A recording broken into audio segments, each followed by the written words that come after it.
otra vez. Acaba de llamar el doctor Portilla, que viene un poquito retrasado. Como es moderador, pues lo vamos a extrañar menos. Es la verdad, lo importante son los ponentes. Entonces, yo me voy a permitir, no importa eso, dar inicio a esta sesión para ser puntuales por respeto a ustedes y a los ponentes. La primera ponencia es de Carlos Martínez Assad. No voy a hacer largas presentaciones, todos conocemos a Carlos Martínez Assad, quien no puede estar aquí presente porque su hijo se recibía o algo así. Sí, en Toronto tuvo que viajar, nos avisó con tiempo, pero se va a leer su ponencia, por cierto, por un historiador, un colega experto en Madero y en la prensa, de lo que estaba hablando Antonio Saborit. ¿Sí? Entonces, por favor, y bienvenido. Muchas gracias. Muy buenos días a todos. Efectivamente, el doctor Carlos Martínez Assad, quien por mi conducto les envía a todos ustedes un afectuoso saludo, tuvo que atender este asunto personal y me pidió que leyera la ponencia que él ya tenía preparada para este evento. Sin más, procedo a hacerlo. La ponencia se titula Los motivos de Bernardo Reyes. El olvido.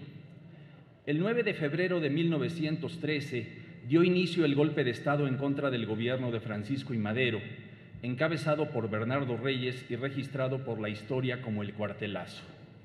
Para entender los motivos de quien fuera procónsul del Porfiriato en Nuevo León, vale la pena recordar a Georges Duby.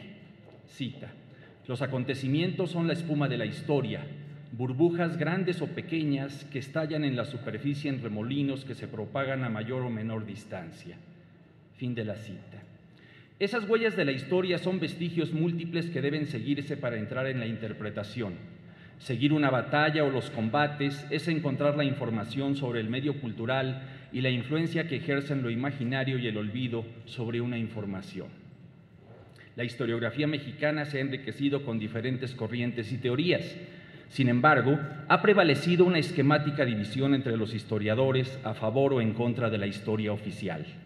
Pero esta última no ha sido a menudo de la manera simplista en que se entiende, como la construcción desde el poder, sino un proceso en el que intervienen varios otros componentes culturales. Así, diferentes acontecimientos de nuestra historia se han oficializado en una perspectiva que va cristalizándose socialmente sin profundizar, ya no para explicarlos, sino para entenderlos mejor. Tal es el caso de los 10 días que cambiaron el rumbo de la Revolución Mexicana, iniciada con el postulado democrático de Madero para erradicar la dictadura. En ese proceso fue definitiva la figura de Bernardo Reyes, con una fuerte trayectoria en la carrera de las armas, en la que alcanzó el grado de general de división, con una impecable hoja de servicios desde su participación, muy joven aún, en la lucha en contra del imperio de Maximiliano. Su paso significativo fue, sin embargo, su nombramiento a los 35 años como jefe de la Tercera Región Militar, que incluía el extenso e influyente territorio de Coahuila, Nuevo León y Tamaulipas. En 1887 ya era gobernador para este último estado y desde allí consolidó su poder para llegar a la Secretaría de Guerra en 1901, cargo en el que estuvo breve tiempo, pero el suficiente para agudizar su rivalidad con los científicos por sus atrevidos cambios en la organización del ejército. No obstante, se convirtió en uno de los más fuertes aspirantes a suceder a Porfirio Díaz. El otro fue José Yves Limantour, el poderoso secretario de Hacienda. Reyistas sin reyes. Para la elección presidencial de 1904, la primera por 6 años, ya sus partidarios mencionaron reiteradamente a Reyes como candidato, pero él les respondió de manera categórica el 25 de junio de ese año que no aceptaba la candidatura para no crear desgracias a la República.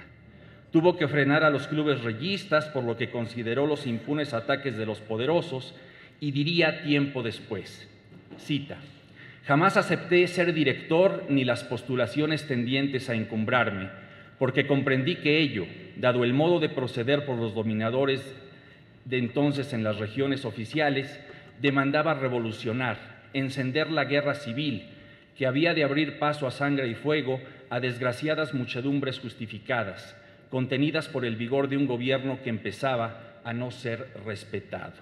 Fin de la cita. Con ese antecedente no resultó una sorpresa que de nuevo en 1909 se le considerara, y seguramente se autoconsiderara, un posible sucesor. Otra vez la avalancha del reyismo, más fuerte que nunca, fue contenida por el mismo Reyes, al extremo de autoexiliarse del país.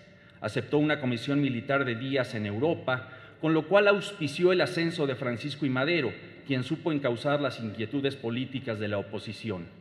En la coyuntura en que se produjo la caída del dictador en mayo de 1911, fueron notables las ausencias tanto de Limantour como de Reyes, que por diferentes motivos habían estado durante varios meses en el extranjero, alejados de la política nacional.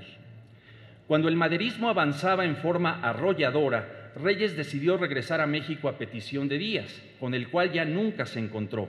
Aceptó a destiempo, por segunda vez, lo que en diferentes ocasiones le habían pedido sus seguidores y finalmente se postuló como candidato a la presidencia en ese año para enfrentar a la figura política más popular del momento.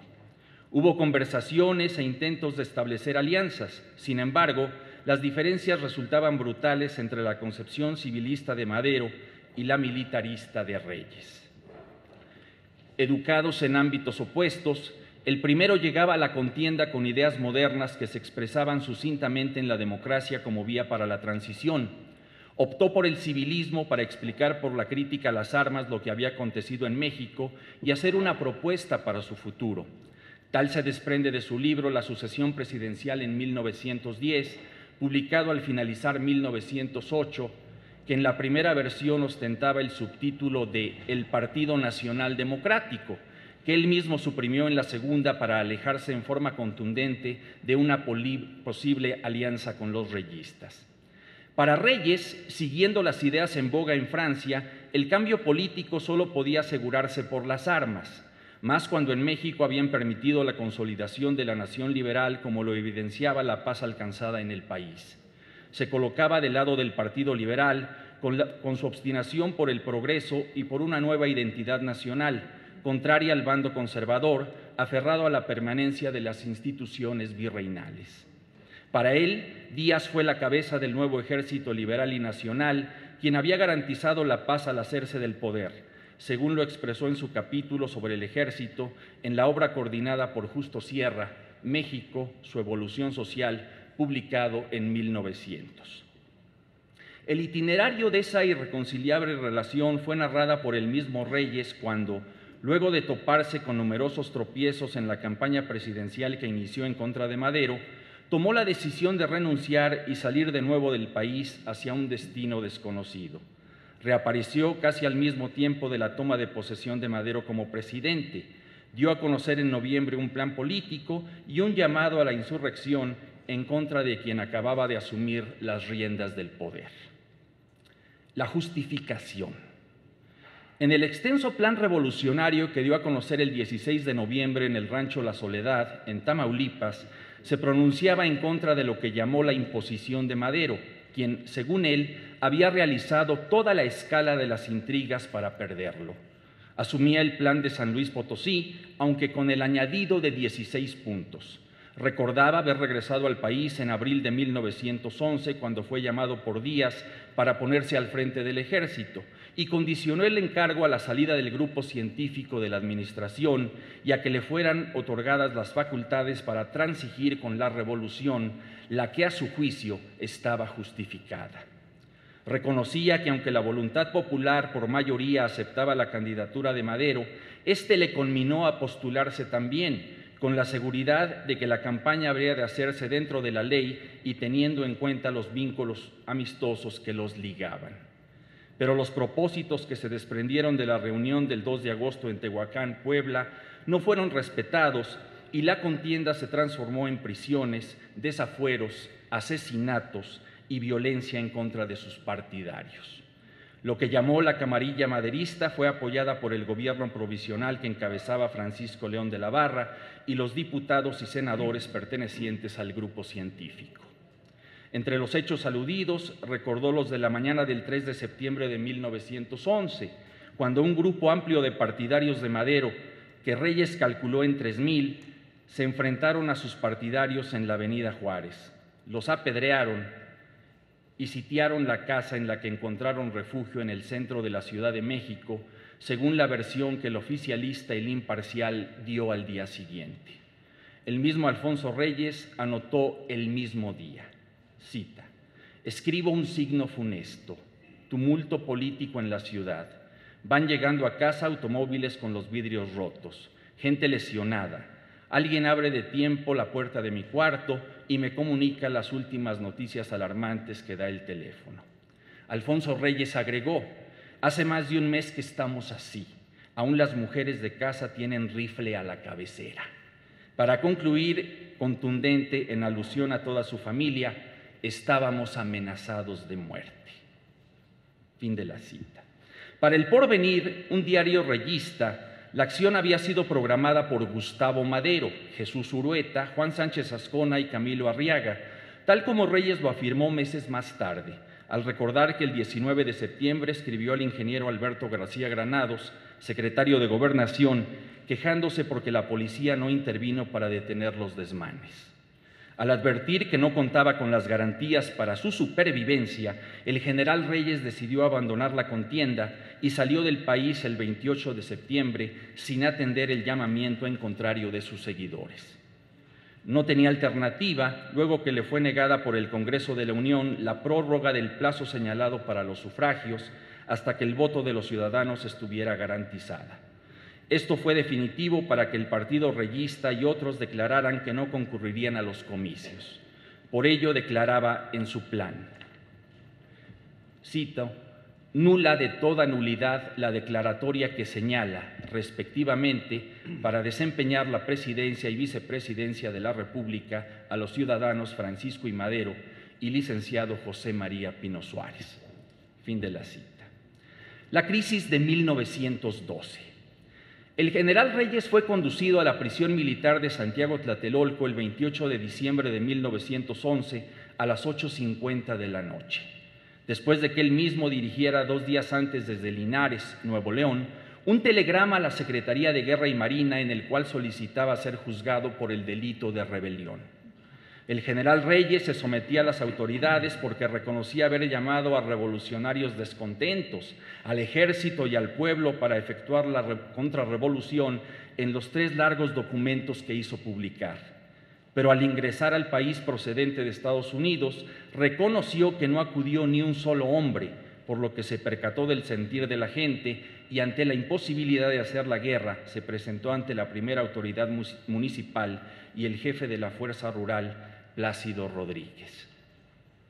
Fue arrestado junto con David Reyes Retana, Miguel Quiroga y Santos Cavazos. Casi al mismo tiempo, las autoridades aprendieron a varios correligionarios en Laredo y les recogieron armas, monturas y caballos.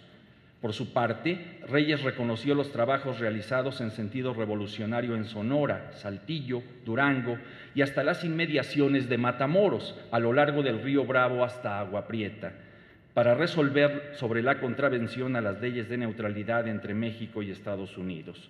Pero se desligó de lo ocurrido en Chiapas, Yucatán y de los movimientos encabezados por Higinio Aguilar y Melitón Hurtado. Reyes Retana, en la declaración rendida el 1 de enero de 1912 a las 8 de la mañana en el juzgado del Hospital Militar y de Instrucción, por encontrarse con una herida en la cabeza y presentar contusiones en la espalda, se refirió, entre otros asuntos más específicos, a la debilidad del partido reyista frente al partido maderista, al que definía como pletórico de elementos pecuniarios y con influencia incontrastable cerca de las autoridades por él impuestas en toda la República. Como Reyes, también consideraba que en la campaña electoral los partidos diferentes al maderista habían sufrido toda clase de atropellos y arbitrariedades, que el sufragio efectivo había sido violado y por esas razones había decidido seguir al general hasta Estados Unidos, convencido de lo inútil de cualquier esfuerzo por la vía legal y democrática. Por su parte, Rodolfo Reyes, a quien se declaró formal prisión el 4 de enero, se refirió a la imposición de Corral por el general Díaz. Guiado por sus deberes de hijo y para evitar que se le considerara instrumento de su padre, permaneciendo en México y tomando parte en la inminente revolución, prefirió salir a Europa a reunirse con el general y solo volver cuando hubiera estallado el movimiento revolucionario. Más que una lucha, al responder al llamado de Díaz, se buscó ofrecerle una salida que correspondiera con el papel que desempeñó y a los ideales revolucionarios un triunfo ponderado que evitara la anarquía. Por lo que respecta al doctor Samuel Espinosa de los Monteros, el 6 de marzo de 1912 fue trasladado desde Monterrey, habiendo sido aprehendido entre la línea divisoria de Brownsville y Matamoros por el comandante militar de la Tercera Zona. Allí se entrevistó con el general de división Jerónimo Treviño, quien le prodigó sin número de consideraciones, a diferencia del maltrato y ofensas del coronel Zurita, que tuvo el encargo de custodiarlo en su viaje a México. El día 23 compareció ante la comandancia de la prisión militar de Santiago Tlatelolco. Después de las averiguaciones, como no llegaron a comprobarle el delito, pudo salir pagando una multa de 1,900 pesos. El presidente Francisco I. Madero designó al general José María Mier como juez instructor especial y al general Francisco A. Vélez como agente del Ministerio Público. Por su parte, Reyes nombró como defensores el 5 de enero de 1912 a Luis Méndez, Francisco Serraldo, Manuel Sánchez Gavito, Rafael Subaram Capmani, Amelia Ochoa de Reyes, Adolfo Reyes y a sus hijos Bernardo y Rodolfo. El 30 de marzo decidió, sin embargo, que su defensor fuera solamente Rodolfo, también en prisión, sustituyendo a Subaram Capmani por exceso de actividades. Durante todo el año de 1912 se desarrolló un juicio que generó fuertes expectativas en la sociedad y un voluminoso expediente. Madero no previó las consecuencias de la presencia de Reyes en la capital de la República cuando los movimientos antimaderistas se articulaban por todo el país. Ya el 28 de noviembre del año anterior, Emiliano Zapata había promulgado el Plan de Ayala, en el que además de reiterar sus demandas agrarias, desconocía al presidente Madero por no cumplirlas, habiéndose comprometido a hacerlo. El 3 de marzo de 1912, Pascual Orozco, el estratega de la definitiva batalla de Ciudad Juárez, se levantó en contra del presidente desde Chihuahua. En el plan de la empacadora del día 25 realizó críticas severas a Francisco I. Madero porque, cita, ha usurpado el poder de nuestros expoliadores, llegando a él no por el camino llano de la democracia, sino por las tortuosidades del engaño y la traición, ascendiendo por una pirámide de cadáveres y escombros y burlando la buena fe del pueblo que por error convirtió en ídolo al verdugo. Fin de la cita. En su programa declaraba, además, derogada la reforma constitucional que había establecido la vicepresidencia. Fue a combatirlo Victoriano Huerta, en tanto jefe de la División del Norte, apoyado, entre otros, por Francisco Villa. Huerta y Villa tuvieron un altercado y este terminó en la prisión de Santiago Tlatelolco el 13 de junio. Félix Díaz se sublevó en octubre, desconociendo también al presidente. Sometido unos días después, fue encarcelado en San Juan de Ulúa, en Veracruz. Condenado a muerte por un jurado militar, Madero lo perdonó para ser trasladado a la penitenciaría del Distrito Federal. El 26 de diciembre, Villa se fugó. Francisco Vázquez Gómez venía conspirando desde que fue sustituido por Pino Suárez como candidato a la vicepresidencia. Se sentía humillado porque, habiendo sido miembro de la Junta Revolucionaria del Gobierno Provisional, luego de la derrota de Díaz, había librado a Madero de la presencia de Limantur en el gabinete. En Tamaulipas, un grupo de levantados, al mando de Zenobio Camacho, pidió al jefe de armas de Tula que evacuara la plaza en un plazo de 48 horas. La intención era movilizar a las fuerzas de Palmillas y Jaumabe para que quedaran desguarnecidos. En el ambiente de entonces, esta noticia podía carecer de interés, salvo que los rebeldes decían sostener al partido vasquista cuando asaltaron la jurisdicción para exigir caballos y monturas a los vencidos, además de instigarlos a que se les unieran para tomar la plaza. También Francisco del Toro se sumó a los vientos de rebeldía en los Altos de Jalisco e incluso se insinuó de una actitud semejante por parte de Venustiano Carranza, pero los hechos se interpusieron y no le dio tiempo de definirse en ese sentido. Por si no fuera suficiente, Reyes ya había esgrimido en su plan que debido a la inestabilidad y a las proclamas de rebeldía no podían realizarse elecciones por los conflictos que tenían lugar en los estados de Morelos, Chiapas, Guerrero, Puebla y Veracruz. La creciente popularidad de Reyes. En los últimos meses de 1912, desde la prisión, la popularidad del general Bernardo Reyes crecía mientras el descrédito del gobierno de Francisco I. Madero aumentaba. Hay que recordar que en la segunda versión de la sucesión presidencial en 1910, este incluyó comentarios alusivos a la percepción que entonces se tenía de Reyes, la cual parecía volver. Decía entonces, cito, «El general Reyes goza actualmente de bastante popularidad, porque se cree que él es el único capaz de salvar la actual situación enarbolando la bandera de no reelección, o por lo menos asumiendo una actitud completamente independiente a fin de ponerse al frente de su partido en la próxima contienda electoral». Fin de la cita. La situación era otra a finales de 1912, pero le favorecía. Los diarios capitalinos insistían en la inseguridad de la Ciudad de México ante el asedio de los zapatistas, que en pequeños grupos asaltaban poblados del Estado de México, las inmediaciones de Toluca y las goteras de la capital por el lado de Xochimilco, donde se decía que cometían los más atroces crímenes. Se criticaba al gobierno de la pasividad para enfrentar a los rebeldes. Incluso se consideró que los responsables de la matanza de Ayotzingo eran los generales Ángel García Peña y Felipe Ángeles, brigadier favorito del presidente. En el enfrentamiento en ese lugar murieron muchos zapatistas y varios federales porque el Ministerio de Guerra, habiendo sido informado, no logró enviar a tiempo refuerzos que hubiesen impedido la matanza. Al acercarse el fin de año, la proximidad del fallo de la Suprema Corte respecto a la acusación contra Reyes hacía a los maderistas crear las condiciones para que los acusados fueran vistos como los responsables de la inestabilidad. Pero la rueda de la historia invertía en un tiempo tan corto las posiciones y la popularidad que perdía Madero la recuperaba de nuevo Reyes.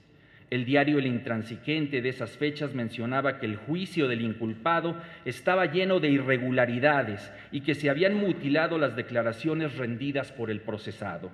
Hasta el poeta Rubén Darío salía en defensa desde París, según artículo publicado por el Heraldo Independiente del 21 de mayo de 1912. Allí llamaba ilustre a Reyes. Habiéndolo conocido en la villa de Neuilly, encontró en él un soldado leal, un hombre sencillo, a pesar de su arrogante aspecto militar, aficionado a las letras y autor, él también, de varias obras, espíritu generoso y amante de su patria. El siguiente pasaje relativo al vínculo entre Darío y Reyes, inspirado en un artículo del doctor David Serna, lo escribí hace 10 años como parte de un capítulo sobre los Reyes que nunca fue publicado. Reyes fue responsable de la invitación a Rubén Darío en las fiestas del centenario. Debido a los asuntos políticos, su visita estuvo llena de zozobras y hubo de quedarse en Veracruz sin alcanzar la capital. Citaba un escrito del doctor Serna en el que igualaba al general con Coriolano, el personaje de Plutarco que retomó Shakespeare, personaje cuyas fuentes de debilidad y fortaleza eran su altivez y apasionado sentimiento, y a quien no es el pueblo romano quien le atrae su destrucción, sino esas sus cualidades. Simpatizantes tanto Darío como Serna debían reconocer que Reyes vaciló demasiado. Adelantándose al juicio de la historia, el general Reyes se había exculpado en mi defensa como si adivinara lo que vendría, y en su declaración del 26 de noviembre escribió desde la prisión: «Y aquí estoy ante vosotros, sereno en mi conciencia, dado que abrigo la convicción de estar acusado por actos que no infaman, en los que se puede suponer que el aspecto de los contrarios y cambiantes intereses que se agitan en la crisis de un pueblo, que puede haber error, pero nada en absoluto que mancille». La defensa también había solicitado el amparo para los procesados, argumentando que no tenían mando de tropas por órdenes del gobierno y por lo tanto no se les podía fincar el delito de rebelión según lo definía la Ley Penal Militar en su artículo 313. Por lo demás, Rodolfo Reyes nunca había sido militar. Pero en su carácter de defensor de su padre, alegaba también que no había delito militar porque tampoco hubo intimidación para rendirse, ni rendición incondicional de un rebelde militar. Según los términos del artículo 316, se inconformaba igualmente porque se le aplicaban a su padre nuevos preceptos legales por incitación a la rebelión militar y civil. En medio de los vericuetos de la justicia militar y la civil, con procedimientos claramente burocráticos y con lentitud, se solicitaron recursos de revisión y procedimientos de amparo sin que los resultados sean muy claros. La defensa calificó las innumerables violaciones a cada paso de este irregular proceso.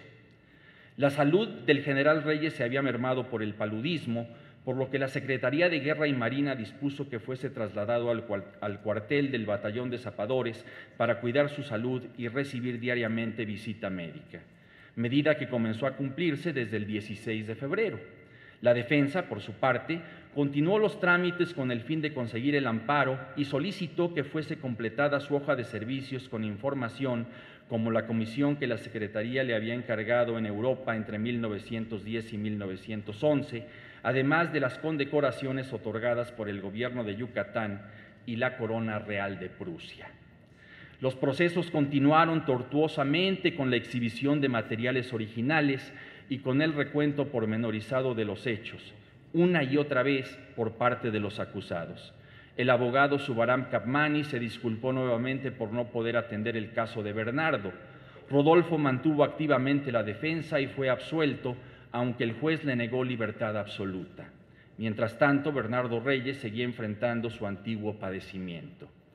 Conforme el proceso transcurría, la expectación aumentaba y la muchedumbre crecía para ver pasar al general Reyes y los otros acusados de la cárcel de Santiago Tlatelolco, donde se encontraba la comandancia militar, al juzgado de distrito en la calle de Cordobanes.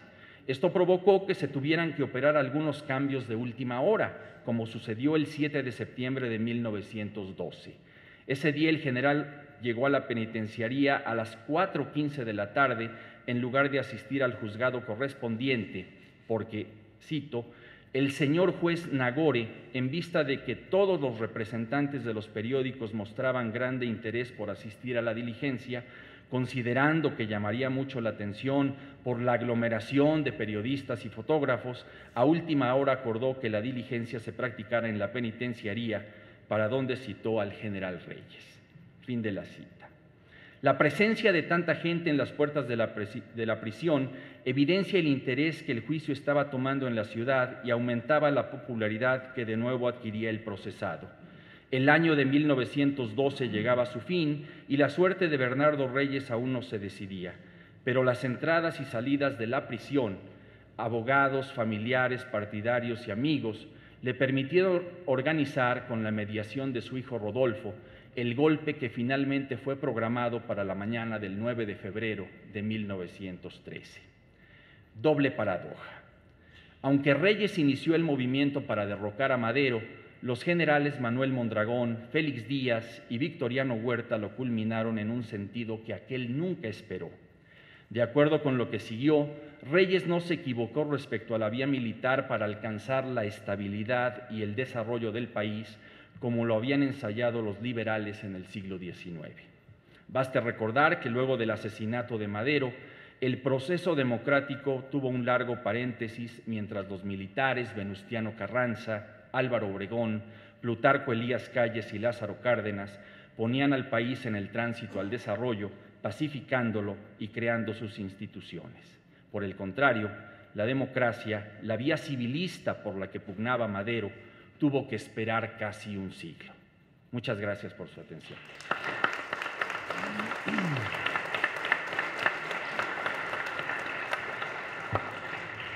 Muchas gracias, Víctor. Fue un largo paréntesis de más de 60 años el que se abrió con ese golpe de Estado y con esta lectura del trabajo de Carlos pareciera que hay que compadecer a Reyes por haber tenido que enfrentar ese tortuoso juicio por su traición. Bueno, vamos ahora con Pedro Salmerón Sanginés, quien es licenciado, maestro y doctor en Historia por la Universidad Nacional Autónoma de México. Tiene estudios de postdoctorado en la Escuela Nacional de Antropología e Historia. Ha escrito 6 libros y la introducción y edición de 10 más. Ha publicado 27 artículos académicos y capítulos en libros colectivos, además de numerosos textos y artículos de difusión sobre la historia y la historiografía de México en los siglos XIX y XX. De hecho, Pedro se ha convertido en una de las figuras jóvenes más importantes de la difusión de la historia en México. Ha impartido más de un centenar de conferencias en diversos foros y congresos y difundido sus trabajos históricos en programas de radio, revistas, artículos de periódico, documentales cinematográficos y guiones museográficos. En 2011 recibió el premio Jóvenes Científicos en el área de Humanidades de la Academia Mexicana de la Ciencia. Actualmente es profesor de tiempo completo del Instituto Tecnológico Autónomo de México, profesor de asignatura en la Facultad de Filosofía y Letras de la UNAM, articulista de La Jornada e investigador nacional del SNI en el nivel 1. Adelante, Pedro, por favor. Gracias, Santiago. Gracias a los organizadores. El título de la ponencia que preparé para estos eventos en febrero dice Maderistas leales en la decena trágica, y tiene que ver con una cosa que se ha dicho siempre y que no me encontré en ningún lado, de tal modo que podría irme ahora mismo y decirles que eso no existe. En realidad sí existe. ¿De qué se trata? Bueno, en casi toda la historiografía sobre la decena trágica, además de esa guerra ficticia o como parte, mejor dicho, de esa guerra ficticia que también nos ilustró Bernardo hace unos minutos, se afirma como parte de esta guerra ficticia que Huerta mandó al matadero a los maderistas leales que estaban en la Ciudad de México. Y bajo esta afirmación, si se da por cierta esta afirmación, quedan claras las respuestas a las preguntas más importantes del historiador. ¿Por qué lo hizo y para qué lo hizo? Si desde el 11 de febrero está mandando a los leales al matadero, desde antes podemos saber por qué y para qué. Están resueltas las preguntas.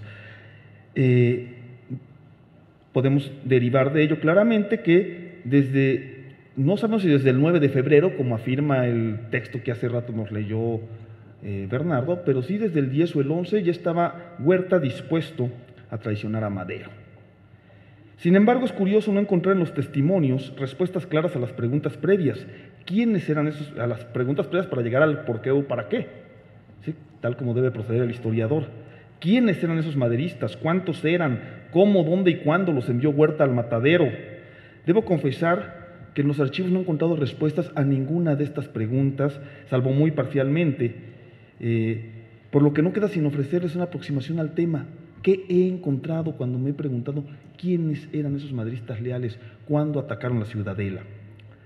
Lo primero que hay que decir es que estos maderistas serían corporaciones genéricamente llamadas irregulares. Los cuerpos que habrían sido enviados por Huerta al ataque suicida de la Ciudadela estaban formados por rebeldes maderistas de 1910-1911 que no fueron desmovilizados tras los acuerdos de Ciudad Juárez o que se volvieron a armar para responder a las revueltas de 1912, de las que nos habló ahorita la ponencia de Carlos Martínez Azad. Muchos de estos cuerpos formados no por la Federación, no por el gobierno federal, sino por gobernadores como Venustiano Carranza de Coahuila, Abraham González de Chihuahua o Rafael Cepeda de San Luis Potosí, José María Maytorena de Sonora. Estos irregulares estaban organizados formalmente de distintas maneras. Muchos eran rurales de la Federación, como el 21 Cuerpo Rural de la Federación de Jesús Agustín Castro, el 22 de Orestes Pereira, el 23 de Gertrudis Sánchez, etc. Hasta el 38 dentro de los irregulares que mandaba Cándido Aguilar. Otros tenían sonoros nombres que apelaban al pasado liberal, como el Regimiento Irregular Jesús González Ortega, o como el Regimiento Irregular Benito Juárez. Otros tenían nombres regionales, los Carabineros de Coahuila, los Libres del Norte, los Carabineros de Nuevo León, o Los Cazadores de la Sierra de Pancho Villa, o nombres de la Gendarmería Estatal, como el 4º Batallón Irregular de Sonora del Teniente Coronel Álvaro Obregón. Ahora bien, de todos estos cuerpos que yo he ido siguiendo, todos estos irregulares, ¿cuáles participaron en la decena trágica? La verdad es que, perdón por repetir, los testimonios que he encontrado son sumamente vagos y escasos. ¿De quiénes se habla? Se habla de oficiales irregulares que estuvieron cerca de Madero en los días de febrero, sin mando de tropas. El de mayor rango es el general Cándido Aguilar Vargas, jefe del 38 Cuerpo Rural, un cuerpo que tomó parte en la campaña contra el orozquismo en el noreste de la República, y cuyo jefe, Cándido, a principios de 1913 pidió una licencia para atender sus negocios particulares en la región de Córdoba, Veracruz, de donde era oriundo, y ahí recibió el 10 de febrero un telegrama de Madero llamándolo a la Ciudad de México, incorporándose al cuerpo de ayudantes del presidente Madero. Como tal, Cándido Aguilar sería uno de los informantes, uno más de los que le contaron a Madero el sinuoso proceder de Victoriano Huerta. El único testimonio directo que habla de eso dice, leo, dice Aguilar, está hablando Madero, habla Madero, dice Aguilar que ha notado que las fuerzas no atacan ni toman dispositivos convenientes. Huerta, lanzando una mirada de enojo sobre Aguilar, le dijo, precisamente, señor Madero, desearía que usted me agregara a alguno de sus ayudantes con objeto de estarle informando del curso de las operaciones, así que haga el favor de comisionarme a Aguilar. El presidente accedió y cuando el presidente se hubo retirado, Huerta, cogiendo del brazo a Aguilar, le lanzó esta amenaza. Ahora verá para que se le quite lo chismoso. Se dice entonces que Aguilar fue enviado a misiones extremadamente peligrosas, aunque solamente una fuente especifica qué tipo de misión. En su hoja de servicios consta el ataque a la cárcel de Belén el 13 de febrero, que ya también nos contó hace unos minutos Bernardo, y nada más. Ataque realizado por fuerzas federales, no irregulares. Es decir, iba, les vengo diciendo, Cándido Aguilar como oficial sin mando de tropas. En la mañana del 18 de febrero, al enterarse de la aprehensión de Madero,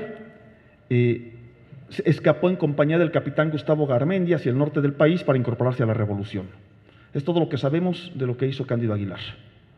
Un primo lejano de Madero, el joven Francisco L. Urquizo, dejó por recomendación del presidente su cargo de capitán del 22 Cuerpo Rural para incorporarse como subteniente al cuerpo de guardias presidenciales.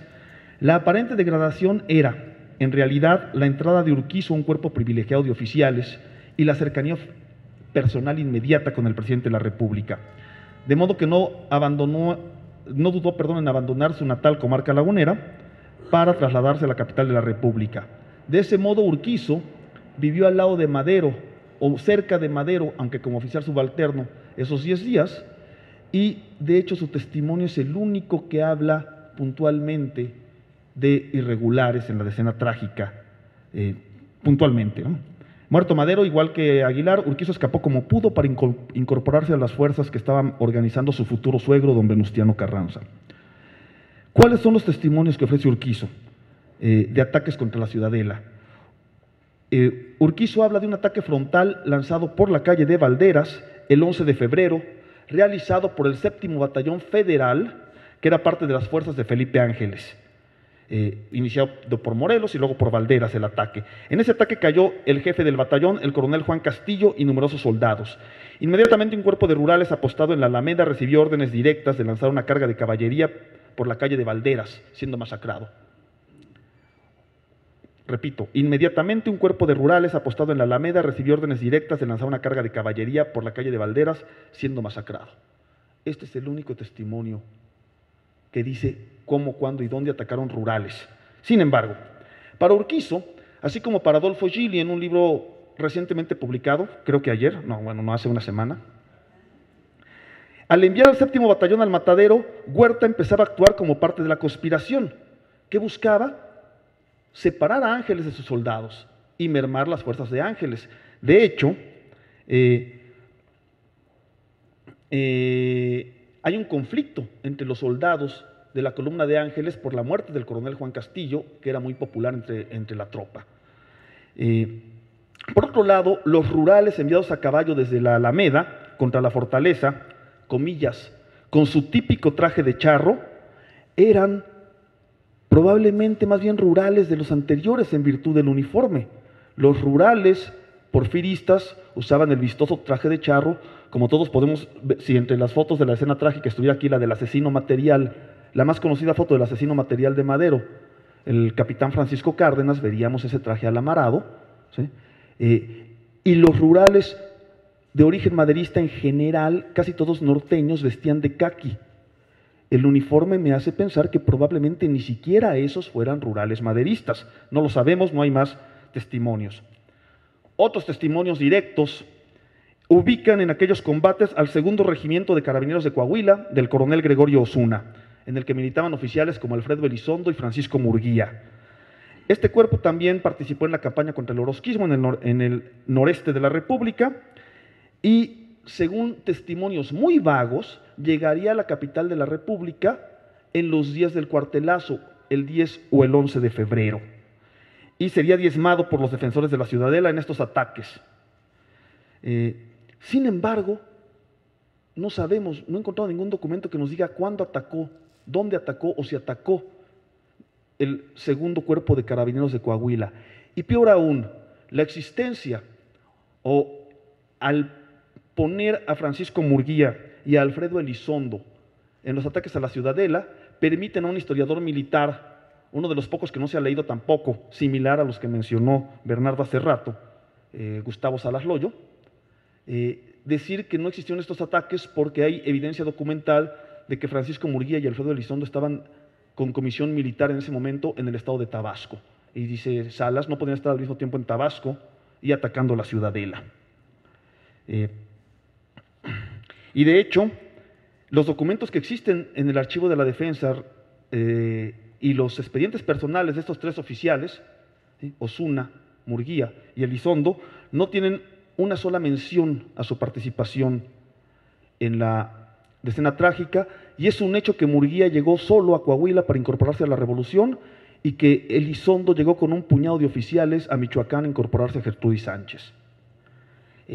Relatos laterales aseguran que esta pequeña tropa que llevó Elizondo para incorporarse a las fuerzas de Gertrudis Sánchez, ya en rebelión contra Huerta, habrían tomado parte en los ataques a la Ciudadela, pero no hay un solo testimonio directo ni una sola evidencia documental. Otro comentario sobre los rurales enviados contra la Ciudadela lo ofrece un jefe que no estuvo ahí, pero que dice que hubo ataques de este tipo, a través del testimonio de Urquizo. Pocos días después del cuartelazo, Urquizo encontró en Palacio Nacional al coronel Jesús Agustín Castro, jefe del 21 Cuerpo Rural de la Federación, a quien Urquizo le habría preguntado: ¿y usted, mi coronel, no le tocó cargar con su cuerpo contra los de la Ciudadela? Afortunadamente no, contestó Castro. Mi cuerpo está casi intacto, solo unas cuantas bajas tuvimos. Si me hubiera tocado cargar como a los compañeros, no lo estaría contando. ¿Qué compañeros? ¿Quién sabe? También estuvieron en la ciudad en esos días algunos oficiales maderistas o de origen maderista, como los coroneles duranguenses Calixto Contreras y Domingo Arrieta, a quien el gobernador de su estado había mandado arrestados a la capital por andar tomando tierras de las haciendas, el coronel Pedro Antonio de los Santos, diputado federal, el capitán Francisco J. Mújica, informante personal del gobernador de Coahuila, Venustiano Carranza, y otros, ninguno de los cuales participó en los combates de esos 10 días. Otros partidarios de Madero actuaron con las armas en la mano contra los rebeldes. El día 9, por órdenes del gobernador del Distrito Federal, Federico González Garza, se movilizó en defensa del presidente la gendarmería del DF que mandaba el coronel Vito Alessio Robles, oficial federal que recibió ese encargo por razones de paisanaje y amistad con el gobernador González Garza.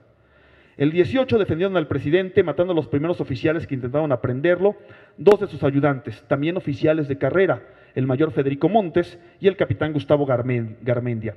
Estos 3 jefes, Alessio, Montes y Garmendia, se sumarían a la revolución tan pronto pudieran, pero no pueden contarse entre los maderistas de origen revolucionario, aunque sí, al igual que el general Felipe Ángeles, entre los maderistas leales que, como ha señalado Adolfo Gili en este libro reciente y en otros estudios, se cuentan entre los poquísimos militares que pusieron el honor militar por encima del espíritu de cuerpo.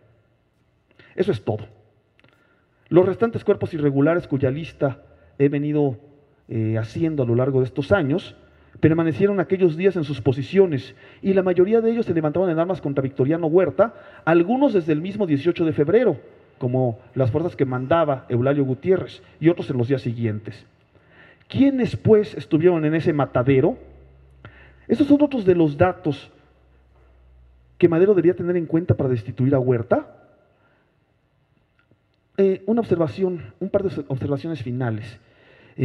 Como historiador no creo en el fetiche del documento, es decir, el hecho de que no los haya encontrado yo en los archivos o en los testimonios no significa que no hayan estado. Significa que tenemos que preguntarnos más, que buscarlos y también que decir dónde estaban. Pero también, por lo tanto, abono a las preguntas y a las conclusiones de la ponencia de hace rato del doctor Ibarrola, ¿sí? Y me llevan a una pregunta más. ¿Estos son los testimonios y las pruebas que durante esos 10 días le estuvieron llevando a Madero? Porque yo siempre me he preguntado, nosotros sabemos que Huerta iba a traicionar a Madero, me parece que Madero no tenía por qué saberlo. Muchas gracias.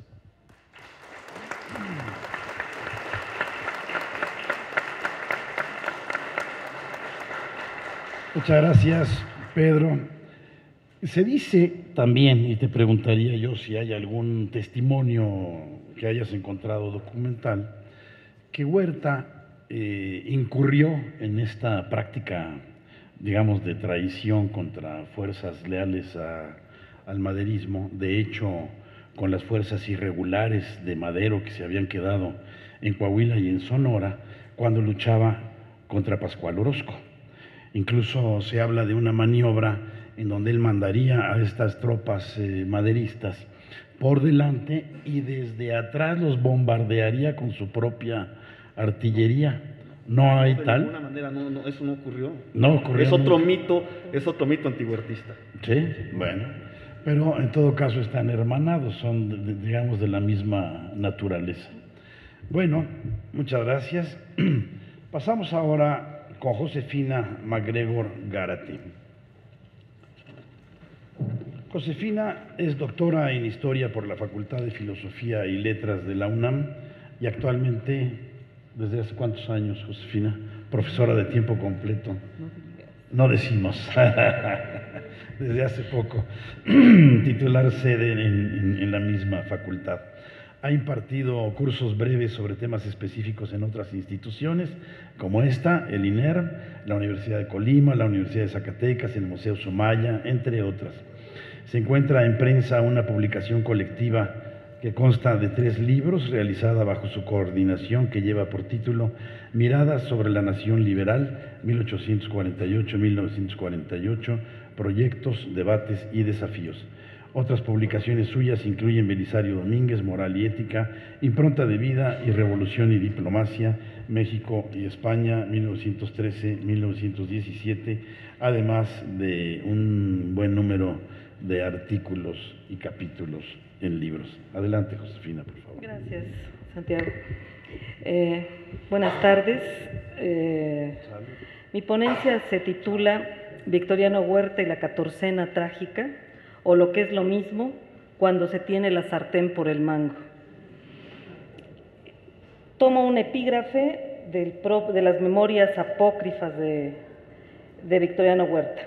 Por eso yo, señores, preferí siempre tratar con soldados y no con locos. Los locos me habían de ser fatales algún día. Madero, Cepeda, Belisario Domínguez, Wilson y Ángeles. Entonces, quiero agradecer en primer lugar a los organizadores por la invitación, aunque reconozco que me hicieron bailar con el más feo, o cuando menos con el más malo de la historia de México. Me ha sorprendido favorablemente la disposición de conmemorar esta etapa de nuestra historia por parte de instituciones y medios de comunicación. Interés que me parece superen mucho el despertado por el inicio de la revolución. Hecho, por otro lado, que seguramente tiene que ver mucho con nuestra inclinación por lo aciago. Los historiadores son, o somos, muy quisquillosos al revisar los asuntos del pasado. Ya lo hemos visto en las ponencias anteriores. Por eso llama la atención que no se haya tratado de enmendar el error aparentemente numérico pero en el fondo, desde mi punto de vista de interpretación, de la denominación de este episodio. No fueron 10 días, sino 14, los que la Ciudad de México primero, el país después, se sumió en la fatalidad, pues me parece que el asesinato de Madero fue un hecho trágico para toda la nación. No podemos menos que asumir que fueron los golpistas, con más precisión los felicistas, quienes denominaron como decena trágica esta etapa, aunque también la llamaron decena roja, para significar que la patria se había salvado del régimen maderista en general y de la intervención extranjera en particular. Precisamente son 10 días, del 9 de febrero al 18, día de la aprehensión de Madero. Lo demás para ellos ya era otra historia y no la tomaban en cuenta. ¿Por qué los constitucionalistas al triunfar no cambiaron el apelativo? Me parece que era lo suficientemente fuerte y gráfico como para hacer una modificación, además de que ya había arraigado entre la gente. Así que solo fue necesario cambiar el sentido. Esta etapa era trágica, no por la responsabilidad de Madero, sino por la responsabilidad de los golpistas, los que prepararon el primer golpe militar, Bernardo Reyes, Félix Díaz y Manuel Mondragón, y los que encabezaron el segundo, Victoriano Huerta y Aureliano Blanquet, particularmente el primero. Doble golpe militar que vengo sosteniendo desde hace 30 años. Si contesta en parte de tu pregunta. Me corresponde hablar de Victoriano Huerta. Solo quiero insistir, como siempre, en que no pretendo mantener su leyenda negra, ni tampoco reivindicarlo, pues como asentaba don Edmundo Gorman, la misión del historiador, cita textual, Javier, consiste en dar explicaciones por los muertos, no en regañarlos. Entre otras poderosas razones, porque no puede imaginarse empeño más vano. Comprenderlo todo es entender humanamente. Hasta aquí don Edmundo Gorman. Los juicios morales, totalmente descalificadores sobre Huerta, parten de dos hechos específicos: el golpe militar del 18 de febrero y el asesinato de Madero y Pino Suárez 4 días después. De ahí que se le llame traidor, pues debía lealtad a la institución y el cargo de jefe de armas de la Ciudad de México al propio presidente. A partir de este punto se le reprocha a Madero tal nombramiento al señalar su ingenuidad por designar a un traidor que, cabe destacar, todavía no lo era. También ha querido señalar a Huerta como un traidor redundante. ¿De qué otra manera se puede interpretar la vieja conseja de que Lauro Villar le advirtió cuando supo que lo sustituiría como comandante de la plaza? Mucho cuidado, Victoriano, ten cuidado. Frase, por cierto, que puede ser leída de muchas maneras y no solamente de esa. Asimismo, por la manera artera del magnicidio, se exhibe a Huerta como un hombre sanguinario y cruel, y no solo por este hecho, sino también en una gran cantidad de acciones militares a lo largo del Porfiriato, y aquí empieza a aparecer el mito. Vale la pena detenerse en el expediente militar de Huerta. En 1913 nos encontramos con un hombre a punto de cumplir 59 años de edad, o 63 según otras fuentes, y casi 36 años de servicio militar, sin contar con los 5 que estudió en el colegio militar. En la revisión de 2 formatos de expediente no se aprecia una carrera meteórica, ni demasiadas participaciones en hechos de armas, ni siquiera una carrera brillantísima. Destaca particularmente que sus servicios fueron ininterrumpidos. Solo tomó una licencia por 6 meses para trasladarse a Monterrey para arreglar asuntos personales, precisamente cuando va a trabajar con Bernardo Reyes. Michael Meyer señala que a partir de ese año solicitó una licencia indefinida por motivos de salud y en Monterrey trabajó como ingeniero, recibiendo del gobierno del Estado, es decir, de Bernardo Reyes, en varias ocasiones, generosos contratos para pavimentar calles. Cuando don Bernardo salió del país en 1909, después de su aventura en busca de la candidatura a la vicepresidencia, Huerta regresó a la Ciudad de México para dar clases de matemáticas. Sus expedientes en el Senado no dicen nada al respecto. Otro problema, pues podemos darnos cuenta que los expedientes están expurgados. Solicita y se le conceden 2 autorizaciones para desempeñar algunos trabajos de carácter civil sin menoscabo de sus deberes militares, una en 1891 y otra en 1903, para ocuparse en trabajos de ingeniería.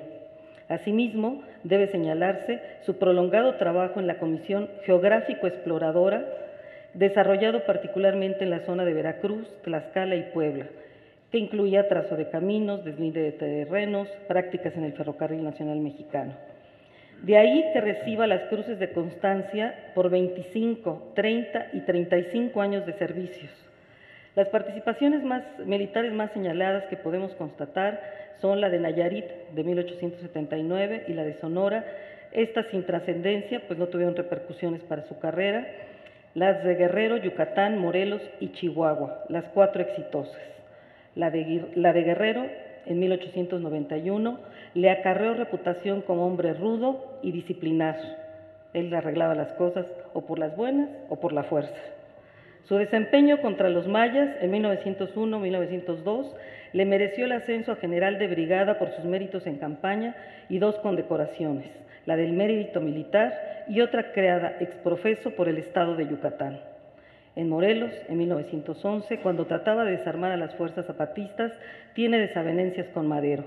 La campaña de Chihuahua en 1912 para combatir a Pascual Orozco como jefe y que por sus resultados a favor del gobierno maderista le mereció el ascenso a divisionario. No se trata de una meteórica y brillante carrera, insisto, sino de un trabajo persistente que llega a su culminación con la experiencia. Asimismo, se insiste para expresar desconcierto por su encargo como comandante militar de la Ciudad de México, que en el momento del golpe Huerta estaba retirado, cuando más bien, al parecer, tenía varias comisiones. Por un lado, el 19 de octubre de 1912 se le faculta para organizar una división de las 3 armas en la Ciudad de México, por instrucciones recibidas del presidente de la República. Unos cuantos días después, el 30, se le nombró vicepresidente de la Junta Especial encargada de elaborar un proyecto de ley para el servicio militar obligatorio.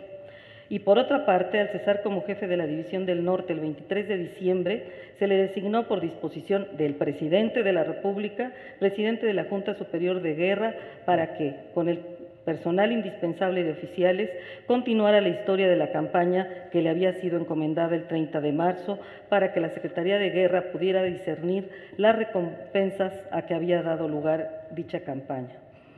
Al otro día de este nombramiento, Huerta agradeció al secretario de Guerra, el general García Peña, la confianza dispensada por el gobierno e hizo ver que él tenía razón desde tiempo atrás sobre la improcedencia de su nombramiento al frente de la División del Norte. Y además solicitaba se le retirara la comisión que se le acababa de otorgar, cito, creyendo ayudar al gobierno, no lastimando al actual jefe encargado de esta comisión, Francisco de P. Troncoso, que es un general más antiguo, ameritado y competente. En consecuencia, Huerta pedía se le dejara en disponibilidad para atenderse médicamente, petición para la que no hubo respuesta. Así, general de división, en activo y en la Ciudad de México, no había otro candidato para hacer frente a la difícil situación que planteaban los sublevados de la Ciudadela. Para argumentar la distancia existente entre Madero y Huerta, que debió alertar al primero, se alude a las desavenencias entre ambos personajes por la actuación de este último en Morelos, cuando el candidato presidencial trataba de llegar a un arreglo con Zapata. Efectivamente, quizá por ello y para evitar un desaire de parte del nuevo presidente, el 28 de octubre, a unos días de la toma de posesión, Huerta le solicitó a González Salas se le otorgara licencia absoluta, ya que, cito, por decoro, tenía necesidad urgente de separarse para siempre del servicio. Licencia que le fue otorgada el 4 de noviembre para serle revocada el 10 del mismo mes por el propio González Salas y por disposición de Madero, quedando Huerta como vocal de la Junta Superior de Guerra.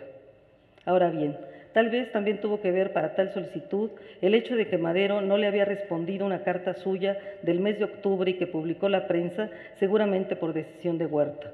A su pregunta de por qué le había parecido inexplicable a Madero su conducta en Morelos, Madero le respondió el día 2 de noviembre, y estoy dando las fechas exactas para que recordemos que Madero tomó posesión el día 6, que no obstante sus consideraciones para granjearse su amistad, Huerta lo había engañado con respecto al envío de tropas a Yautepec por su avance sobre Cuautla, que pusieron en peligro su vida mientras él realizaba gestiones con Zapata y porque no protegió a Jojutla cuando fue atacada por los zapatistas. Concluía Madero, cito, No hubiera hecho mención de la actitud de usted en Morelos si no hubiera sido por la circunstancia de que se atacó injustamente al general González Salas, que era subsecretario de Guerra, y me pareció de justicia decir la verdad a fin de que se sepa quién provocó aquella guerra y a quién se debe que no haya podido terminar. Desde el momento en que yo iba con una misión de paz, y aunque con carácter extraoficial, sabía usted muy bien el verdadero carácter de que yo iba investido, y si usted hubiera estado en el mismo patriótico sentimiento, hubiera obrado de acuerdo conmigo y no hubiera entorpecido mis planes como lo hizo. Tomo nota de que ha declinado usted el honor que el señor presidente le había conferido nombrándolo vocal de la Junta de Guerra, y que el señor subsecretario de Guerra pide a usted y que al señor subsecretario de Guerra pide usted su licencia absoluta del Ejército. Espero quedarán satisfechos los deseos de usted con la anterior declaración y me repito su afectísimo, atento y seguro servidor. Hasta aquí Madero. Pero Huerta no se retiró. Como decía, se le ratificó en la propia Junta y Madero era lo suficientemente franco para suponer que una vez expuestos los enconos, todo estaba aclarado. Por otra parte, la participación de Huerta en marzo de 1912 en el control, no derrota definitiva del orozquismo, seguramente fue promovida y garantizada por el recién estrenado secretario de Guerra y Marina, el general Ángel García Peña, compañero de generación de Huerta y jefe suyo en la Comisión Geográfica. Ahora bien, precisamente el desempeño de Huerta en Chihuahua fue considerado una hazaña militar que le valió reconocimientos y que manifestaba lealtad al régimen. José Juan Tablada lo llamó paladión, no paladín, paladión, objeto en que se estriba o se cree que consiste la defensa y seguridad de algo. Seguramente los ciudadelos quisieron convencer a Huerta de que se uniera a ellos, no voy a discutirlo, pero también es cierto que Huerta no cedió a la tentación. Considero más bien que el elemento definitorio se presentó la madrugada del 15 de febrero, cuando las cosas cambiaron drásticamente. El embajador estadounidense, Henry Lane Wilson, convocó a los ministros de España, Alemania e Inglaterra para informarles que 4,000 hombres iban en camino para poner orden, ya que Madero era un lunático sin capacidad mental para ser presidente. Por ello había que hacerle saber a Madero, que solo su renuncia podría salvarlo. Tocó a Bernardo Collogan y Collogan, el español, ser el portador de la noticia, misma que se le dio a Madero en la mañana del 15 de febrero. Ya no se trataba de hacer caer a la ciudadela, ahora había que enfrentar las acometidas de la embajada que implicaban a la Fuerza Armada de Estados Unidos. No voy a seguir las peripecias diplomáticas, que son muchas y muy interesantes, solo deseo destacar que esta información circuló rápidamente.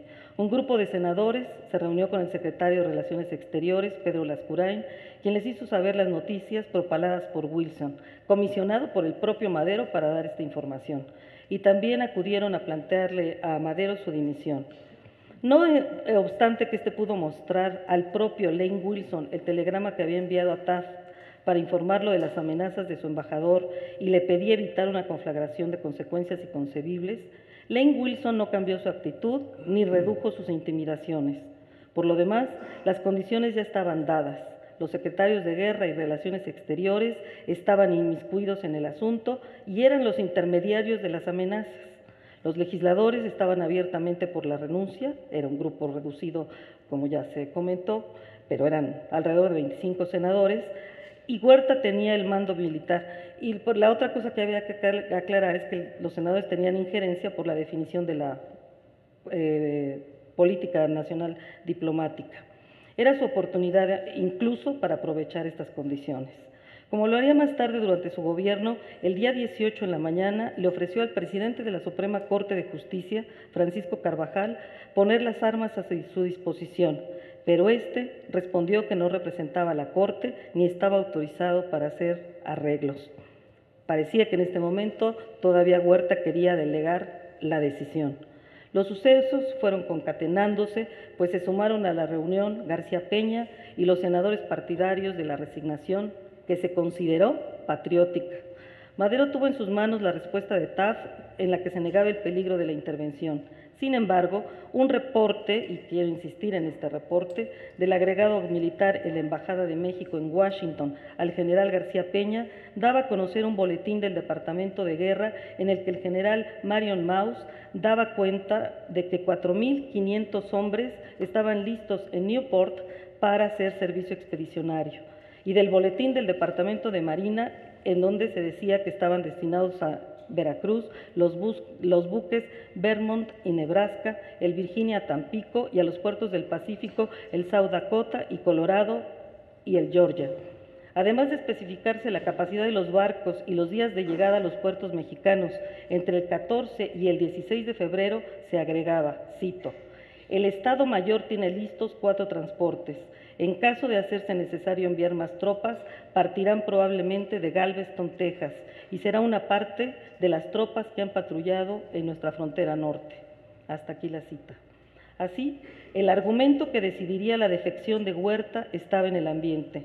No solo tenía que detenerse el derramamiento de sangre que hacía trágicos aquellos días, había que salvar a la patria de la invasión militar, aprisionando a Madero, el causante de las angustias de los mexicanos.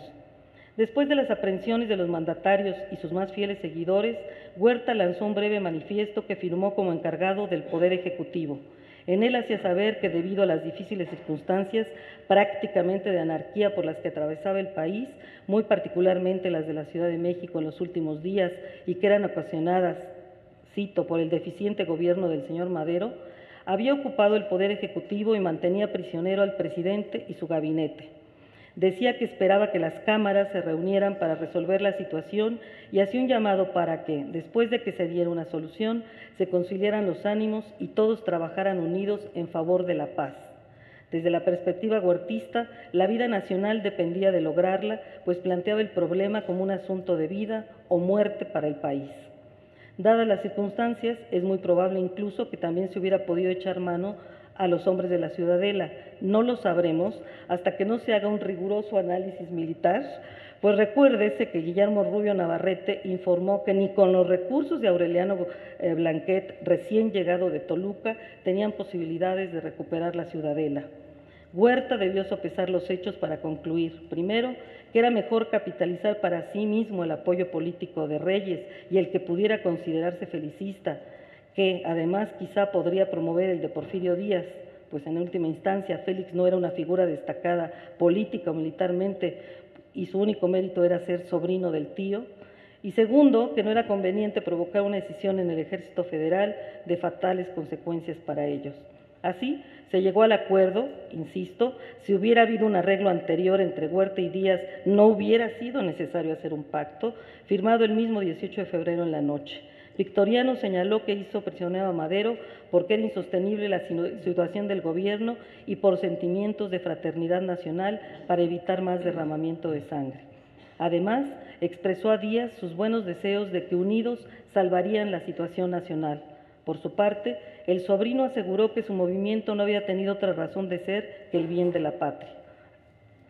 Así, acordaron que unirían sus fuerzas para evitar la restauración del gobierno maderista, que Huerta asumiría el poder con un gabinete acordado de antemano con elementos felicistas e independientes y que Félix Díaz, por su parte, lanzaría su candidatura a la presidencia en las siguientes elecciones. También se ofreció garantías a los extranjeros y se acordó invitar a todos los revolucionarios a cesar sus movimientos hostiles para lograr convenios.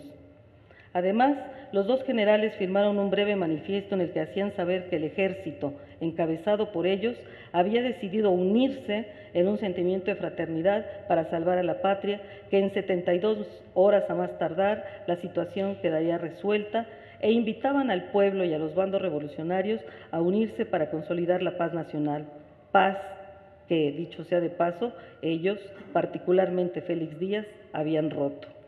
Huerta no era político, ni parece haber ambicionado posiciones políticas con anterioridad. Le gustaba la milicia, había vivido de ella durante más de 40 años y se le consideraba un militar eficaz, pero la ocasión era insuperable para alcanzar la cúspide de la política nacional. Así, cuando ya tenía todos los hilos en la mano, el 18 de febrero se decidió a dar el paso definitivo. En vez de la posición accesoria y segundona que seguramente se le ofreció a Huerta antes del 9 de febrero o los primeros días de hostilidad, pudo lograr la primordial. De esta manera, Huerta pudo justificar su cuartelazo como el medio para salvar al país de un peligro que podía radicar tanto en el mal gobierno de Madero como en la invasión armada del país por parte de Estados Unidos o en ambos. Solo como colofón. Meses más tarde, el 14 de abril, Manuel Mondragón, el secretario de Guerra, le suplicó a Huerta, en nombre del Ejército, que aceptara la Cruz de Primera Clase del Mérito Militar por su desempeño en diferentes campañas, entre ellas, cito, el derrocamiento del gobierno del señor Francisco I. Madero, al que tan poderosamente contribuyó usted, salvando a la patria del inminente peligro de un conflicto extranjero.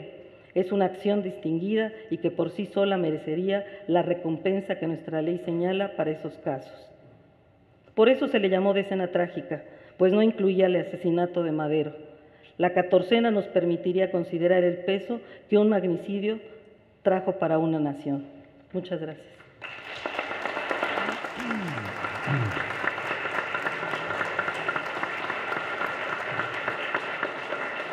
Muchas gracias, Josefina.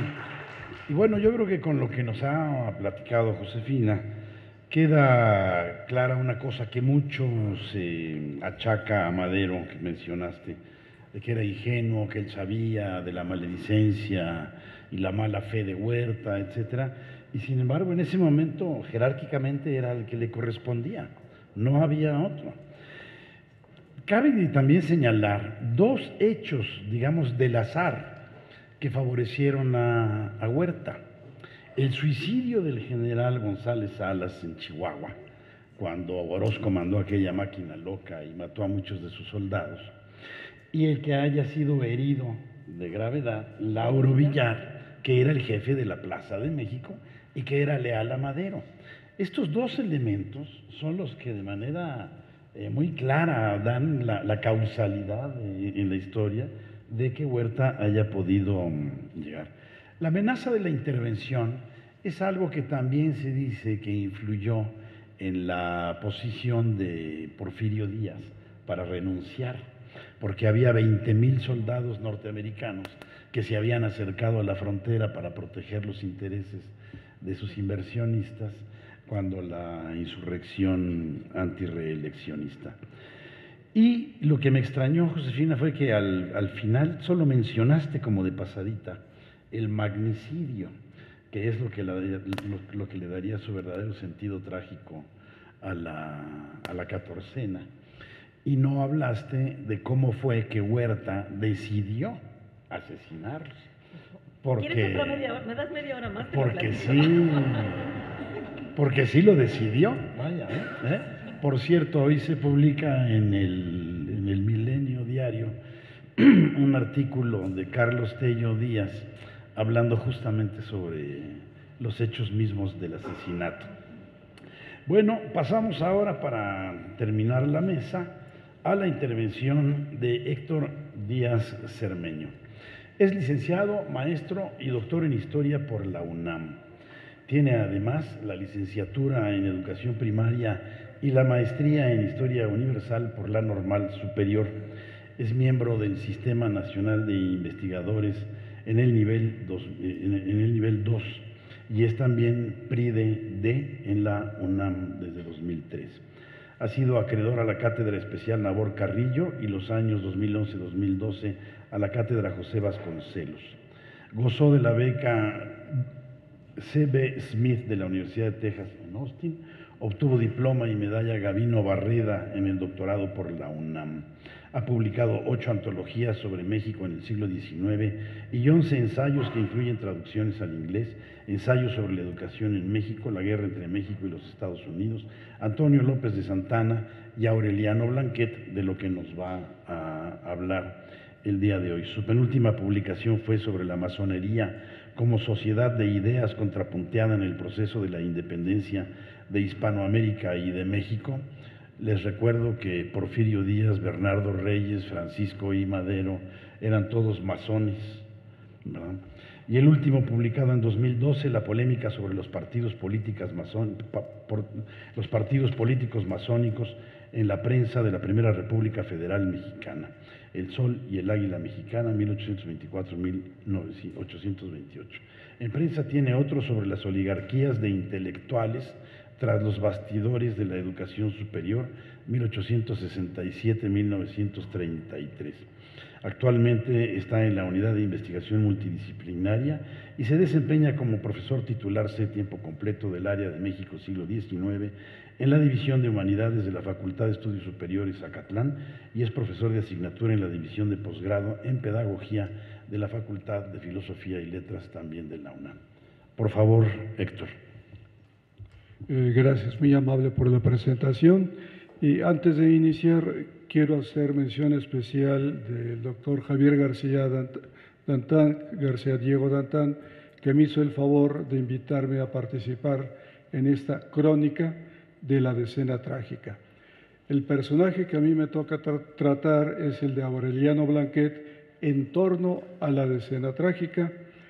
Si bien el escribir la historia de un personaje tan denigrado en su época como desconocido en nuestros días como es Aureliano Blanquet, no nos permite el empleo de una metodología biográfica sancionada por los cánones de la historiografía moderna, por otro lado, sí nos facilita tomar en consideración varios de los aspectos del estilo de la crónica en su sentido más amplio y para lo cual el estudio de Carlos Monsiváis, a ustedes les consta, resulta por demás ilustrativo y elocuente para conocer, ubicar, relacionar, explicar y reinterpretar a un personaje que, habiendo llegado a la vicepresidencia de la República, representa un aspecto fundamental en la comprensión de los movimientos revolucionarios del país entre 1910 y 1919. Tratándose, pues, de un trabajo donde predomina la crónica, en algunas secciones se encontrarán las citas textuales de periódicos o revistas del tiempo, aprovechando que siendo fuentes primarias, contrapuestas ideológica y políticamente con respecto al asunto analizado, estas mismas le darán la vitalidad y el colorido del momento vivido. Todo ello aunado, por supuesto, a la investigación de archivo y la hemerografía correspondiente de la época, con la intención de dar una visión lo más completa posible en función de las fuentes existentes en torno a los antecedentes y la intervención del mismo Blanquet en la llamada decena trágica. Pancho Villa, Emiliano Zapata, Venustiano Carranza y Victoriano Huerta solo se entienden en función de sus contradicciones, su lucha por el poder y el apoyo que recibieron hombres igualmente tosudos, decididos a la victoria, apostando la vida en cada una de sus acciones. Asunto muy parecido en el caso de Aureliano Blanquet, quien habiendo alcanzado la cumbre del poder, no podría alcanzar también sino el riesgo ineludible de despeñarse al alcanzar la cima del éxito. Así como las victorias de Villa, Zapata, Carranza no se explican sin sus brazos fuertes, Rodolfo Fierro para el primero, Gildardo Magaña para el segundo y Álvaro Obregón y Felipe Ángeles para el tercero, posiblemente Victoriano nunca hubiera llegado al poder sin ese hombre conocido simplemente como Aureliano Blanquet.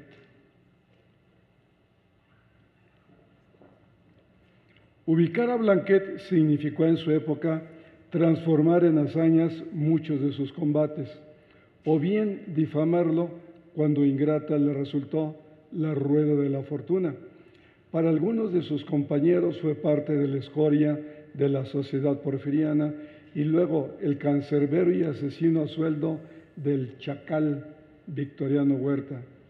Para otros fue sinónimo de lealtad, virilidad, estoicismo y gloria del Ejército Nacional, como por ejemplo para Nemesio García Naranjo en su Revista Mexicana o Roberto Gallón en su biografía, que posiblemente sea apócrifa, pero nunca un monolito que se pudiera calificar de forma ramplona de bueno o malo, de ángel o demonio.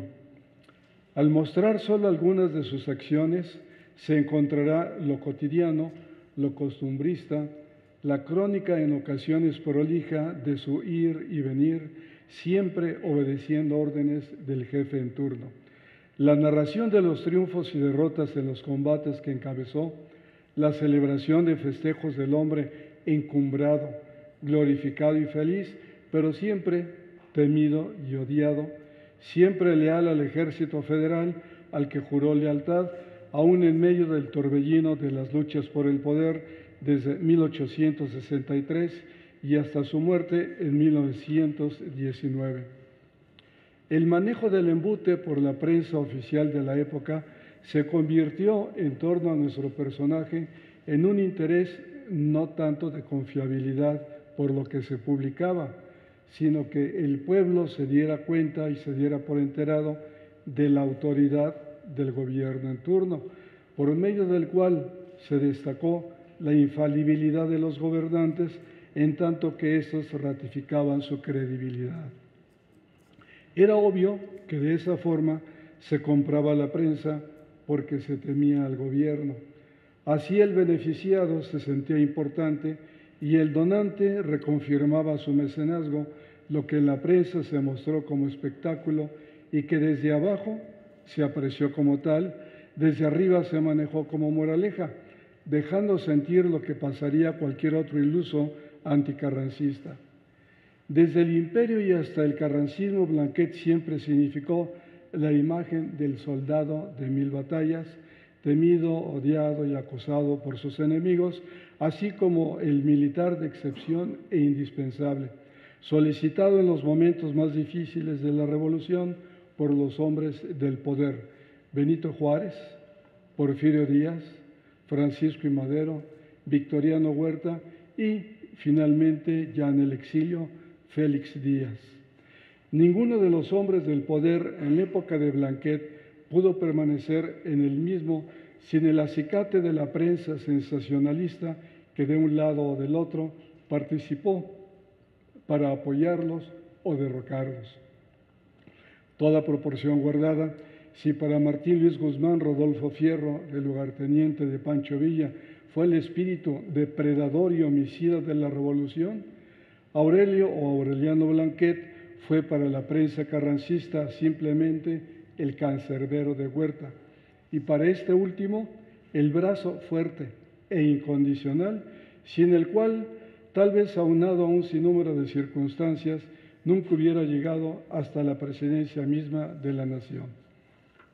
He aquí, pues, en forma por demás sintetizada, la crónica de algunas de sus actividades y acciones militares desde joven en la época del imperio de Maximiliano hasta precisarlas, y eso es lo que más me interesa, en torno a la decena trágica, donde, como decía la doctora, le tocó bailar también con la más fea.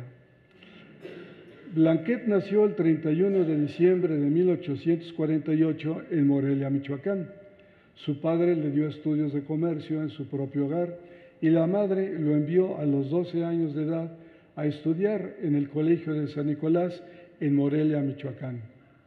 Durante el imperio, voy a ir dando solamente algunos detalles de la vida de Blanquet para que se conozca el por qué tenía la importancia que llegó a tener en el momento de la traición final a Madero, y además la obediencia que siempre le tuvo a Victoriano Huerta. Bien, durante el imperio, ya en 1863, Aureliano Blanquet decidió ingresar al ejército republicano en Uruapan y fue soldado raso en un cuerpo de caballería dirigido por el general Elizondo, con quien peleó bajo sus órdenes contra la división francesa de Douai, viéndose obligado a retirarse. Inmediatamente después, frente a la huerta denominada La Quinta, cayó prisionero de los franceses y fue obligado a incorporarse del lado del imperio. Pero 3 meses después logró escaparse y se reincorporó al ejército republicano bajo el mando del general Méndez, jefe del 2º batallón, ascendiendo a sargento segundo. Poco después dependió del general Arteaga, quien tenía el mando del Ejército del Centro. En 1865, Blanquet peleó bajo el mando del general Régules, para después pasar al mando del general Ramón Méndez. Para octubre del mismo año fue derrotado con las fuerzas del general Arteaga, quien fue fusilado el 21, por lo que se vio obligado a integrarse al ejército del general Régules, con quien también fue derrotado junto con las fuerzas de Vicente Riva Palacio y Canto con las fuerzas imperialistas. Durante la refriega, esta a la cual me refiero, resultó herido por una bayoneta enemiga en la ingle. Durante los meses de febrero y marzo de 1867, en que se dio el sitio de Querétaro contra las fuerzas de Maximiliano, Blanquet, de hecho, no participó en ninguna acción notable, estando bajo las órdenes del general Régules. Con él, sin embargo, llegó al convento de la Cruz, para luego pasar al de las Capuchinas, donde estuvo preso el emperador Maximiliano y sus generales. Ya como sargento brigada del primer batallón, fue el encargado de la vigilancia del emperador, así como del aseo y alumbrado de su celda y la de sus allegados, cambiando a diario sus velas de cebo, siendo reprendido por el coronel Palacios a causa de que le dejaba al emperador 2 velas de cebo y no solo una. Sin embargo, Blanquet fue designado para dar el tiro de gracia a Maximiliano, cosa que dice Roberto Gallón, y cosa que ejecutó poniendo su fusil a quemarropa sobre el corazón. De aquí del imperio pasamos a la República restaurada. Al finalizar 1867, quedó separado del ejército comandado por el general Escobedo, al licenciar uno de los cuerpos al cual él pertenecía. Restablecida la República, entre el 68 y el 76 no tuvo mayor actividad militar y solo fue invitado en 1872 a terminar con una primera revuelta de cristeros en Michoacán, a la que él se rehusó combatir. Durante el Porfiriato, casi al inicio del primer gobierno de Porfirio Díaz, casó con la señorita María de Jesús Olivo, con la que tuvo 3 hijos. Al momento de su muerte, en 1919, le sobrevivieron 2 de ellos y su esposa. También en 1876 se registró con el general Antillón, apoyando al general Porfirio Díaz, y sentó plaza en el 3er Ligero de Infantería con el grado de subteniente. En 1881, al tomar la presidencia Manuel González, fue enviado a Sonora para incorporarse al 6º Batallón de Línea con su grado de subteniente, subyugando a los indios yaquis y Mayo, formando parte de las tropas que batieron al cacique Cajeme, indio astuto y valiente, haciéndolo huir hasta que su jefe, el general Martínez, lo venció en Paloscahui, lo aprendió y al intentar fugarse fue muerto por el escolta que lo acompañaba. Entre los años del 87 y el 88 se dedicó a perseguir al famoso bandolero norteño Heraclio Bernal, quien fue atrapado y asesinado. Terminada la campaña, Blanquet se adhirió a las fuerzas del general García en San Luis Potosí, donde permaneció hasta 1891, dedicándose a reorganizar las tropas. Ya entre este año y el del 93, continuó en otra campaña persiguiendo al sublevado Catarino Garza. Durante una de esas batallas, Blanquet recibió entonces un balazo en el antebrazo izquierdo en un tiroteo realizado entre San Miguel y Reynosa. Entre el 94 y 1905 luchó tratando de someter a los indígenas mayas en diferentes campañas. Una de las más destacadas fue la de 1899 en Ocop, donde enfrentó y derrotó a cerca de 5,000 indígenas, de tal suerte que ya para 1901 pertenecía al Estado Mayor del general Bravo, luciendo el grado de mayor de Infantería Auxiliar del 28º Batallón, con el cual venció otras fuerzas indígenas en el pueblo de Chamapo, lo que le valió el nombramiento de teniente coronel el 1 de julio de 1902. 3 años después, en el 1905, sería ascendido al grado de coronel.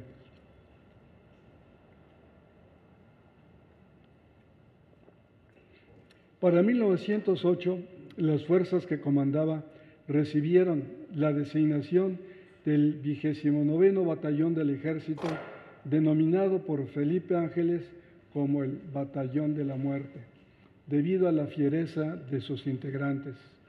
En 1910 persiguió a los rebeldes de la Sierra de Soteapa, guiados por el bandido Satanón, hasta que éste murió en manos del capitán Francisco Cárdenas.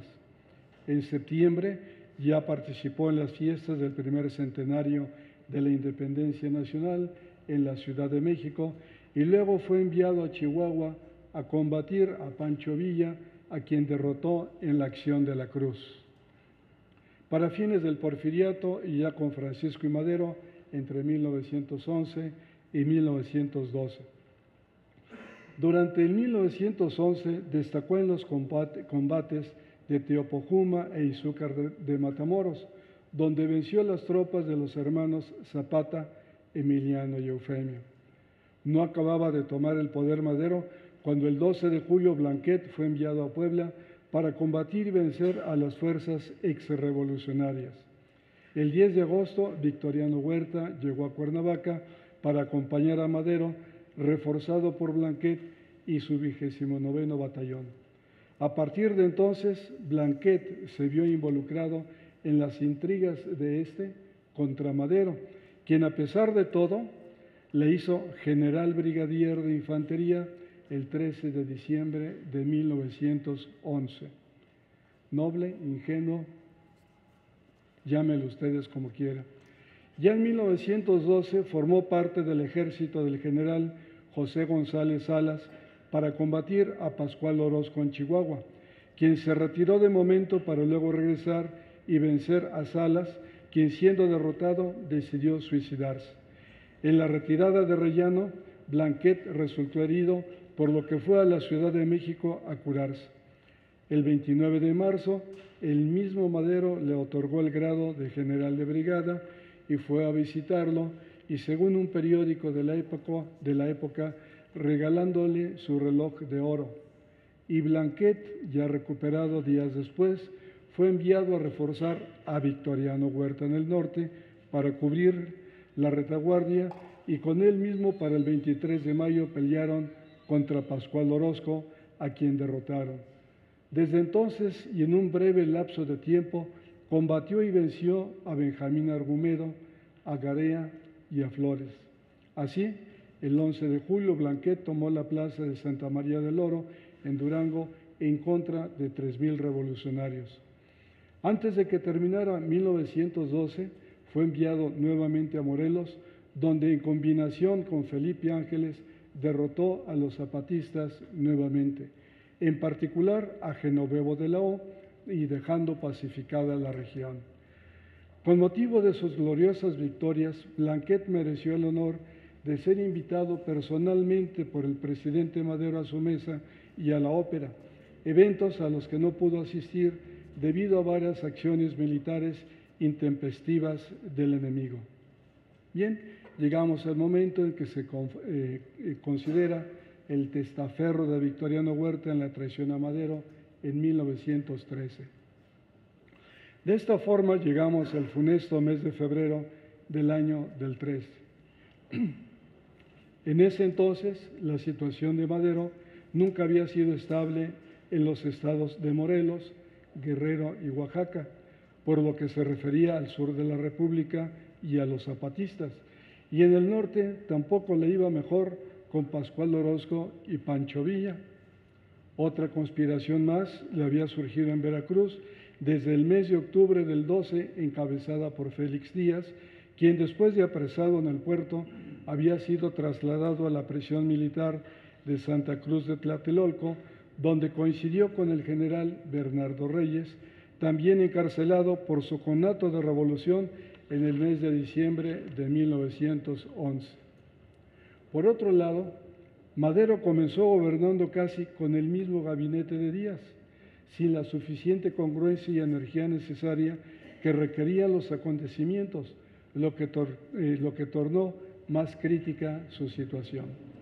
El movimiento definitivo en su contra estalló la madrugada del 9 de febrero de 1913, cuando los alumnos de la Escuela Militar de Aspirantes, radicada en Tlalpan, donde más de 300 dragones estaban del primer regimiento, 400 del segundo y quinto de artillería acuartelados en Tacubaya y otros 100 del primer regimiento del cuartel de la Libertad, quienes marcharon sobre la prisión militar.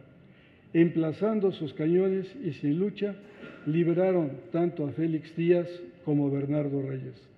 Este último, creyendo que Palacio Nacional estaba en manos de los aspirantes, murió trágicamente por su precipitación.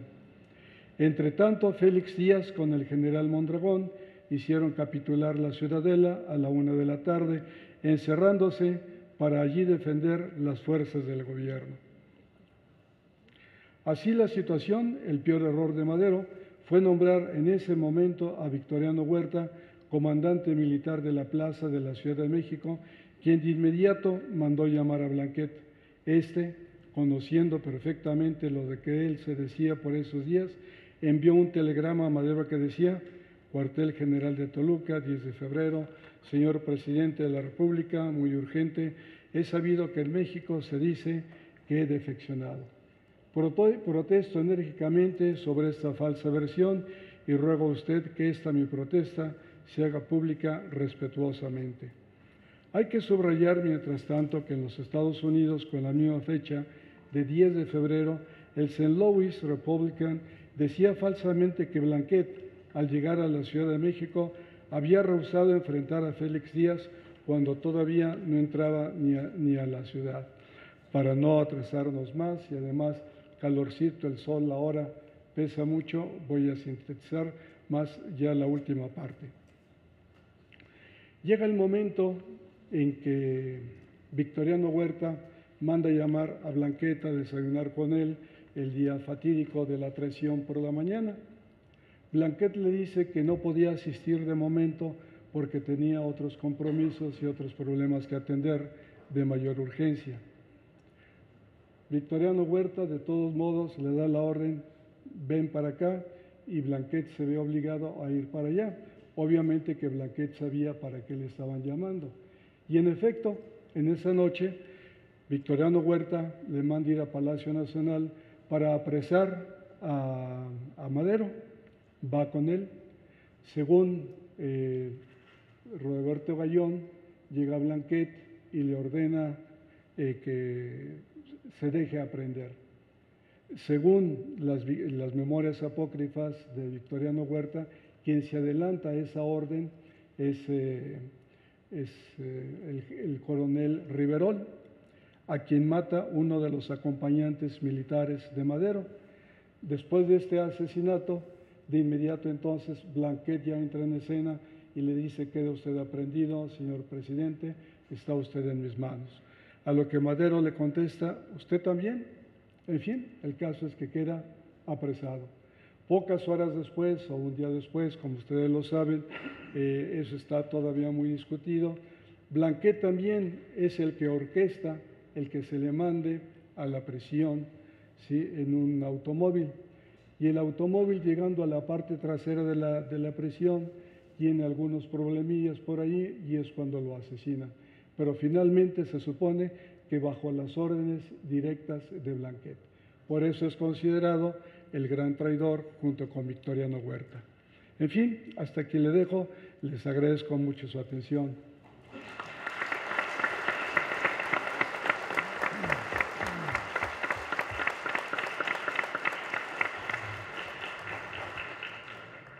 Muchísimas gracias, Héctor. Bueno, pues he aquí un panorama bastante completo de los actores militares de la decena trágica. Hemos visto cómo se fue configurando la crisis del gobierno de Madero, es más, la crisis del maderismo desde antes que Francisco Ignacio gobernara. Y bueno, eso explica que este coloquio se haya llamado Crónica de un cuartelazo anunciado, porque en efecto se fue configurando una situación de gran inestabilidad política que condujo finalmente a un ambiente golpista. No quiero dejar de observar, sin embargo, que ojalá en la siguiente mesa, la de la tarde, actores políticos, también se hable de lo que fue el gobierno de Madero. Si ustedes se asoman al internet y buscan Francisco I. Madero, van a encontrar un montón de biografías, desde escolares hasta pasando naturalmente por la de la Wikipedia y en fin, un montón. Y la gran mayoría de ellas justifica el fin, el final, el destino de Madero, diciendo que Madero era burgués o que Madero se había alejado de sus tropas y que no respondía a los intereses populares. Y sin embargo, cuando ustedes analizan la obra de gobierno de Madero, que en medio de esta batahola política se pierde, van a ver que Madero tenía clarísimos los intereses populares en la educación, en lo agrario y en la cuestión obrera, que eran los tres temas, digamos, sociales del momento, y que Madero de ningún modo dejó de lado durante su gobierno y como obra de gobierno lo que él había estado predicando como candidato a la República. Estamos conmemorando el centenario de la decena trágica, pero no dejemos que la crueldad, la traición, la violencia, el sangrerío, en fin, opaquen el legado de Madero, que me parece que es lo que debe permanecer. Y muchas gracias por su atención. Los esperamos en la tarde, a las 5 de la tarde.